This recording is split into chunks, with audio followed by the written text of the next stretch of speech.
We often talk about places that are central or dominant in the world. So in the modern day, we talk about America being a global superpower, for example. But in this video, I want to talk about a central time period, a turning point in world history that determined global history and geopolitics. So we're going to talk about 1850 to 1870 in this time period. We'll start off by talking about America during this time period. So in 1850, California becomes an American state. So you can see that America transitions from being more of an East Coast country to taking territory from places like Mexico and buying Alaska in 1867, so that America becomes an East Coast to West Coast country, a continent-sized country with all of its European rivals outside or removed from the continent region. You also have the Civil War in the 1860s. It's the industrialized North taking on the slave labor economy of the South, and the North wins. So it's the end of slavery, at least technically. And because it's the victory of the industrialized North, it paves the way for industrialization throughout America. And that's a major reason why America becomes such a prosperous and powerful country later on, and even today is one of the most technologically advanced and important countries. One of the other things that happens in this time period is that America goes from being this nervous former British colony to becoming a powerful emerging country. And one of the examples of this would be with cricket. So you had the British origin sport of cricket, which was played in America at this time, but it was something that obviously took very long at that time. It was up to 5 days of play. So people transitioned over to baseball, which was more of a local sport, and that really exploded in popularity across the United States after the Civil War. And it even became part of how America fought racism. So after the Civil War, even with the end of slavery, you still had a certain degree of segregation, racism against black people. So the baseball became the way for black people in some sense to fight against the racism, to be able to show their equality to other people. I said, I would never want to do it again. I walked into restaurants and they would point at me and said, the nigger can't eat here. I would go to a hotel and they say, the nigger can't stay here. So to wrap up the conversation around baseball, it's offering a venue for America to think about society, capitalism. It's the kind of the first major professional sport in America. So it's just offering a platform for so many different things. It ties into industrialization in the country. It ties into the rising prosperity and questions of how to think about that. So just an interesting way that it kind of ties into American history during this time period and afterwards. Elsewhere in North America, you had Canada, which became pretty much independent in 1867, but its foreign policy was still controlled by Britain, and its first national sport was actually cricket. So the Western Hemisphere in general pulling away from European colonialism, but outside of America, you still have countries like Canada that are still sort of in the colonial sphere of influence to a greater extent. Now, as you have the Western Hemisphere leaving the European colonial influence, I want to look at India now. India is getting at its deepest point of colonial influence. So the British have finished their conquest of northwestern India by the late 1840s, and you have the failure of Indians to work together in 1857. There's a big rebellion. They try to kick the British out, and it fails, and there's a lot of ramifications from this. One of the major aspects of this that I want to mention, you have the Sikhs. They had been conquered in northwestern India by the British in 1849, and they didn't get involved in the revolt against the British. Now, when you consider the history of the Sikhs, they had done so much fighting on behalf of India against invaders and oppressors. You have some of the founders of Sikhism, the gurus, they had actually died trying to protect different Indian communities from oppression from India's rulers at the time. So it's a big surprise, I would say. Why would they choose not to get involved in trying to drive the British out when they had that opportunity? And it kind of goes back to the question of who should rule India, right? Because some of the rebels are trying to put the Mughals back on the throne. Now, the Mughals, they were a group of Central Asian Muslims that had conquered India. In general, Central Asian Muslims had been ruling India from about the 1200s onwards to the 1700s. And they had only been able to accomplish that essentially because India at that time, for thousands of years, it was a bunch of regional kingdoms that were constantly fighting each other. There was no unity. So you have these Central Asian Muslims who got in charge of India. Sikhism itself begins as a religion during that time of Muslim rule over India. And the Sikhs had to do a lot of fighting against the Mughals over the centuries of Sikhism's founding time period with the 10 gurus and whatnot. So the Sikhs, they were not particularly excited with some of the Indian rebels' plans to put the Mughals back on the throne and drive the British out. So Sikhs didn't really cooperate with all of that, and so British were able to successfully put down the revolts. And with the British taking charge of India, they're then able to use Sikh soldiers to a large extent in driving the British Empire in India, even expanding it outside of India. So Sikh soldiers, because it's a warrior religion, it then kind of gets tied up in narratives of they're a martial race and all this stuff. So the Sikhs are getting involved in the imperial infrastructure of the British, but on the other hand, they did do a lot of work against the British. Many of the Indian protesters that died or got hanged were Sikhs. So they had an interesting role in this entire time period, the overall British rule over India. Now, with the British firmly in control after that failed revolt of 1857, they're starting to change India in all sorts of ways. The way that Indians think about themselves and think of each other starts to change. And one of the ways you start to see this is through the census. And so now certain fluid boundaries that existed between communities, where different religious communities, different linguistic communities may have been more willing to borrow from each other, to learn from each other, certain boundaries are being more rigidified, more hardened between the communities. So that's something that is a subject of debate where you have to wonder to what extent the British were intentionally causing that, or simply inadvertently causing that because of the basis of, a modern nation requires a census, requires a certain degree of enumeration of communities. So it's an interesting conversation in that regard.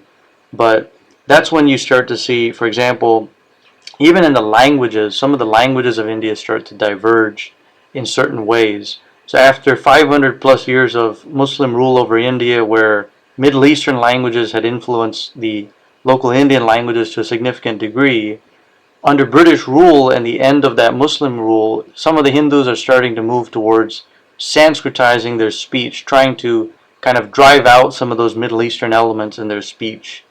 And it's getting tied into questions of religious nationalism and how the communities should perceive the boundaries between each other. All of this cuts to the heart of questions of nationhood in South Asia. If you have the Mughals in charge, then it's like you're bringing the Muslim rulers back over a Hindu majority population. So you're trying to figure out some kind of Hindu-Muslim synthesis, Hindu-Muslim unity. Another way you could do it is you could have religious nationalisms, and that's what you had.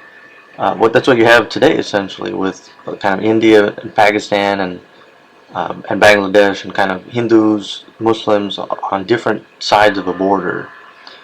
Or you could go with what the British were thinking. Let's have India be a colony. You can learn from the British culture, British values, and be part of this imperial universe, this imperial galaxy, and kind of in brotherhood, in connectivity with other colonies, particularly along the Indian Ocean region.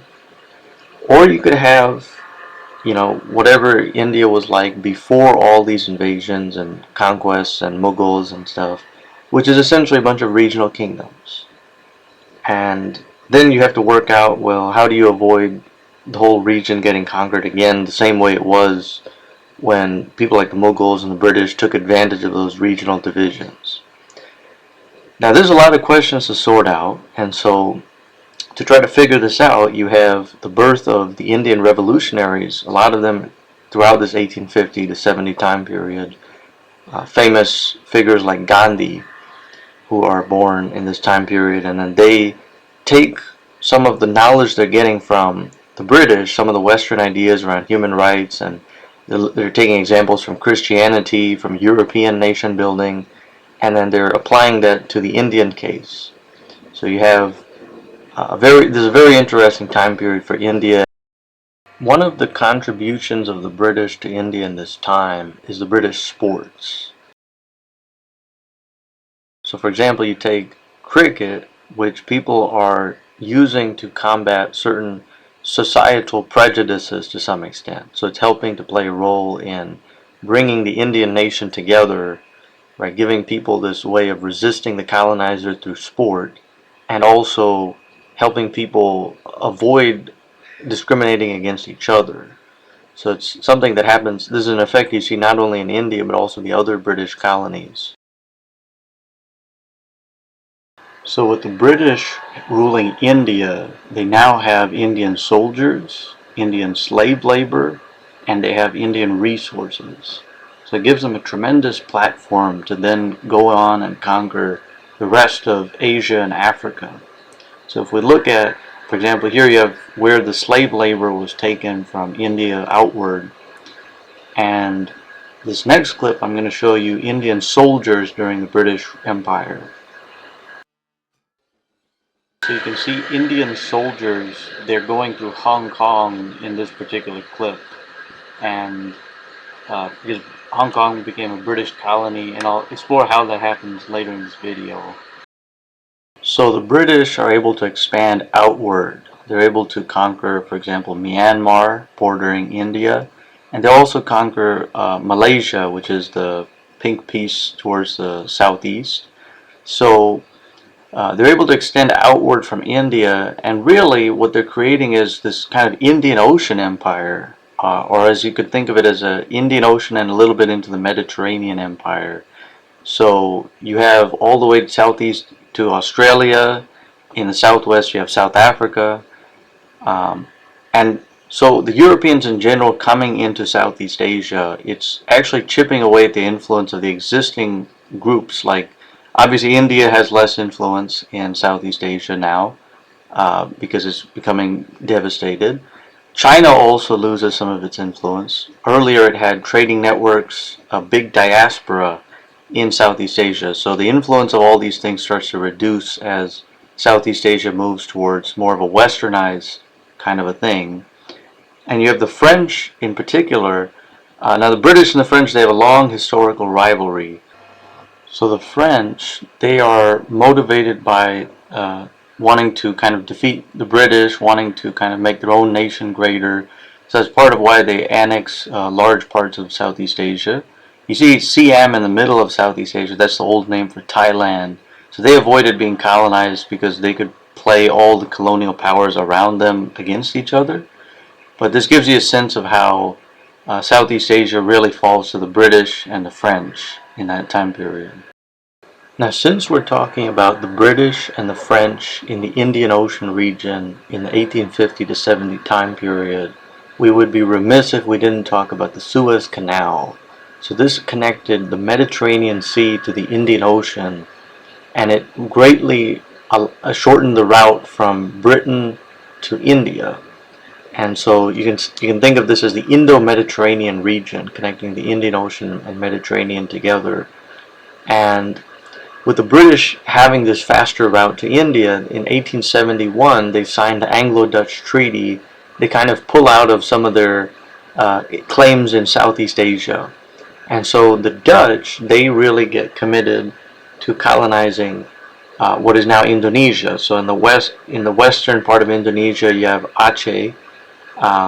So the Dutch go ahead and try and conquer that throughout the 1870s onwards, and that allows them to then consolidate their control over the rest of Indonesia. So you can see how a lot of the territory they grabbed in Indonesia really was only during this time period, during this 19th century.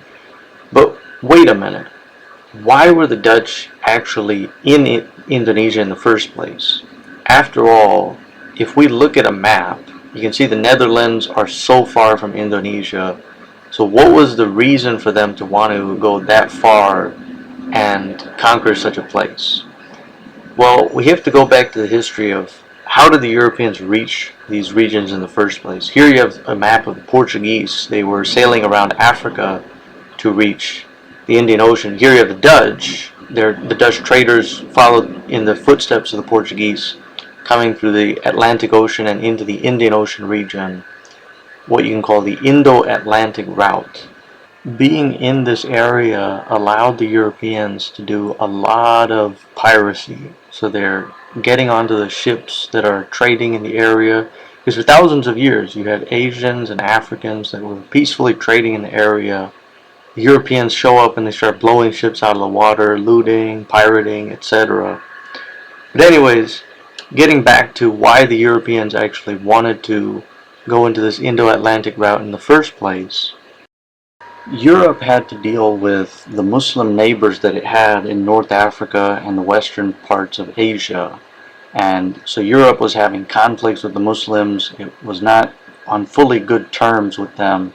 There was Christian-Muslim tensions. And so you have this very interesting aspect of the European desire to go outside of Europe, to not have to deal with the Muslim neighbors of Europe. And in particular, you have Christopher Columbus. He comes up with this plan that I show you here. He wanted to go west of Europe, reach the east coast of Asia, connect with them to try to bring them into alliance. So it was going to be the Asians and the European Christians converging on the Middle East to try to conquer Jerusalem, bring it back under Christian control.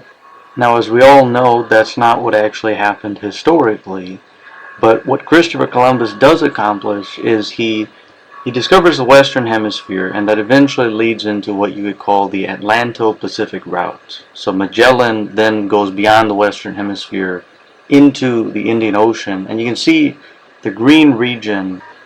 You have the Indo-Mediterranean, right? Now, historically, this was an important region. To give you a sense of that, I want to show you the Indo-Roman trade here. So you can see how through the Mediterranean Sea, through the kind of Middle East, Northeast Africa region, trade was going on between India and Rome thousands of years ago.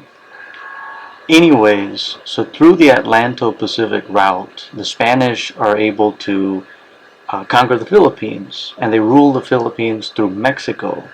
So this gives you a sense of how the Europeans discover new routes to the Indian Ocean, circumventing their Muslim neighbors.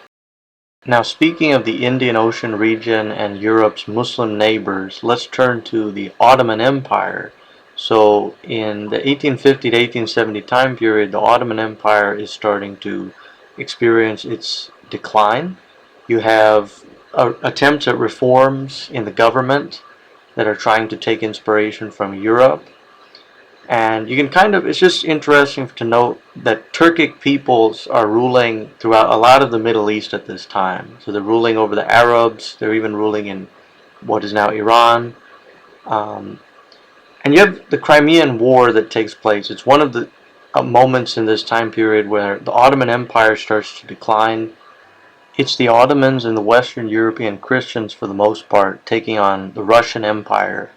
And the Ottoman side wins, but it does put pressure on the Ottoman Empire itself, the finances and different things. And so you have that moment. You also have Western influences starting to come into the Middle East, starting to reshape some of the literature, some of the thinking around government and different things. And that kind of dovetails into even modern day questions in the Middle East, greater Middle East region, around whether to go with more of a westernized model or more of a traditional Muslim model. And of course, different people have ideas of their own about what a traditional Muslim model looks like. Now, elsewhere along the Indian Ocean, you have Oceania, and there was a big gold rush happening in Australia. So a lot of people were coming from the British Isles, the blue circle on the right. You also had a gold rush happening in California. So people were coming from China to California in roughly the late 1840s, early 1850s time.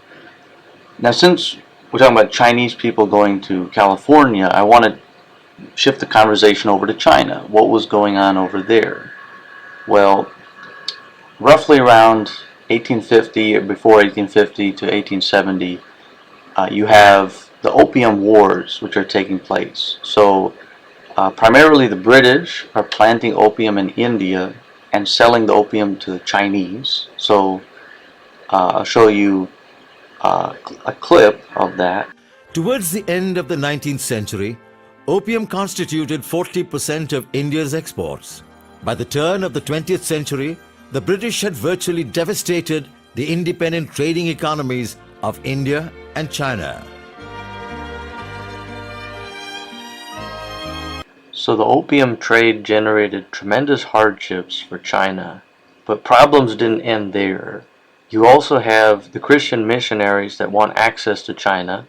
Now, not all of them were bad or anything, but some of them are tacitly kind of going with the opium trade, and a few of them even supporting it so that they can kind of push Christianity onto a weakened China. Now you also have the Opium Wars that take place around this time period, and this results in the British winning because they want to keep pushing opium. And so China is forced to concede quite a few things. It's forced to give up Hong Kong to the British, and then Hong Kong is guarded by Indian soldiers, as you just saw. It's also forced to give up territory in the northeast to Russia in 1860. And you have the burning of the Summer Palace, this very significant event, which results in a loss of prestige, a loss of cultural heritage. So throughout this time period, China feels hemmed in on all sides. It's really feeling like it's facing pressure from pretty much every direction. Not since the time of the Mongols have you essentially had this moment where China is so surrounded, so utterly conquered and bullied. But this 1850 to 1870 time period, China also received some positive things. So we were talking about the Christian missionaries. They do bring some good positive ideas about Western values, Western science. They bring the Western sports into China. This is something I found a little bit interesting, that there are some Chinese scholars that believe that the Western sports have actually introduced a greater level of competitive spirit into the Chinese society, moving it away from traditional Chinese sports and more of a harmonious thing. So maybe that has something to do with China's modern day competitive or wolf warrior kind of thing. Central Asia was under this time period, it was under basically Russian rule, so basically becomes part of the Soviet Union. And if you look at history, Central Asia was actually so much more. It was a place of empires that were conquering into South Asia and West Asia. You had the Mughal Empire, for example, which was started by Central Asians who had conquered India for over 500 years. And they had kind of created this composite Turco-Persian culture across large parts of the western half of Asia. But the British rule over places like India and the Europeans coming in, it basically demolishes that Turco-Persian composite culture. It carves up the places of Asia. And a really great example of this, I think, it's not certain that it's true, but there is a story that the British actually at one point tried to demolish the Taj Mahal, and they wanted to blow it up and sell the marble. So it's not confirmed, but it's a very direct example that you can kind of think of how Western culture came in and replaced some of that existing kind of Indo-Islamic, Turco-Persian, Indo-Persian culture, which had been built up over centuries prior to European colonialism. Now in Europe at this time, you have the Industrial Revolution, which has been going on for like a century. And you also have the evolution of medicine.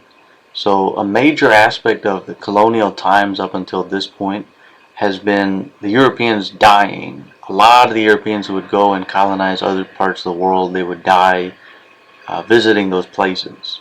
So by this time, by like 1850 to 70, they're starting to develop the antibiotics and medicines that they need to start really colonizing deep into places like Africa. So very important. Now with the Industrial Revolution powering and also forcing the need for a little bit more of colonialism, you also have nation building that's happening in Europe. Very interesting events happen in 1848 onward. You have the revolutions that are going on against the monarchies of Europe, so towards the modern nations of Europe.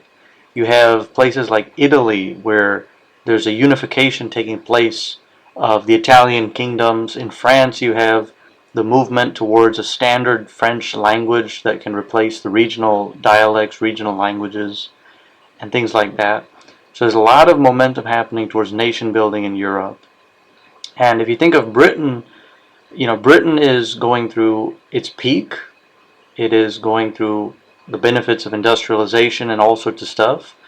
But in some sense, this 1850 to 1870 time period, it's also setting up some of the hardships that Europe goes through in the next 100 years or so, and the way that Europe has to actually think about its own future, its own role in the world, and how Europeans should relate to each other. Now in Latin America at this time, so Latin America has spent a couple decades out of European colonial rule, and it's under the influence of the British to some extent now, but not in a colonial way. So the British start bringing British sports, like for example you have soccer, you even have cricket, which comes to Latin America. It doesn't survive in most places, although here you have an example of a street version of cricket in Brazil. So British influences come in, and then eventually, of course, America, having become stronger and more powerful after the Civil War, it eventually becomes the dominant power in Latin America. And you have things like the Monroe Doctrine, where the United States is saying that it's going to be the one that protects the Western Hemisphere from interference from the Eastern Hemisphere. And you have kind of an early example of this in the 1860s itself, where Mexico actually gets invaded by the French. It's ruled by the French for a couple of years. And the United States at that time is tied down in kind of the Civil War. It's not able to really help out that much.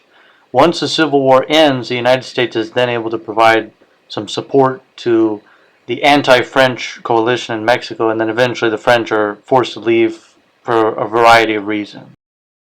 Now speaking of America in this Pacific Rim region, you have Alfred Thayer Mahan, who starts to grow up by 1870s, becoming really relevant to America's naval strategy after 1870. So he brings a lot of ideas around how to dominate the oceans, which are still relevant to modern day American strategy as a global superpower. And America after 1870 really starts to expand more into the Pacific Ocean. So it's bringing things like baseball to countries like Japan. And America's interaction with Japan, it helps power the Japanese in reforming their own society to some extent, bringing in that Western knowledge, becoming more powerful. And eventually that's the beginnings of the Japanese Empire to a significant extent. And then that causes problems to China, as we saw in the earlier map. In regards to the Philippines, you have because in the 1890s, America and Spain take each other on in the Caribbean region, and because America kind of wins that, it's able to then also take over former Spanish colonies like the Philippines. So again, baseball kind of coming in there first, and then later the American real significant influence also comes in with that later on.